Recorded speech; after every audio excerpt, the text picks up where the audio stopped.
Ormas Islam di Aceh selama ini lebih peduli pada aspek non-filantropis. Yang kedua, dalam penelitian saya menemukan kurangnya sosialisasi menjadi salah satu penyebab tingginya kasus COVID-19 meningkat tajam di Provinsi Aceh.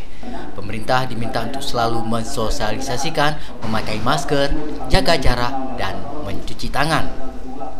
Ikayos menilai saat ini komunikasi yang dibangun oleh pemerintah kurang dipahami oleh masyarakat karena tidak melalui satu arah. Kondisi tersebut dinilai menjadi salah satu indikator kegagalan komunikasi kesehatan di Indonesia maupun di Provinsi Aceh.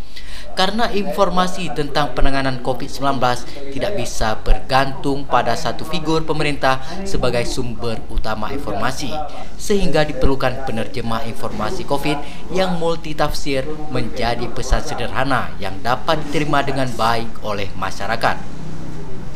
Peneliti International Conference on Aceh India Ocean Study atau ICAIOS, Dr. Rizana Rosemary menyebutkan memudahkan informasi pencegahan COVID kepada masyarakat diterima dengan baik, maka diperlukan keterlibatan sosok panutan yang mau didengar oleh masyarakat.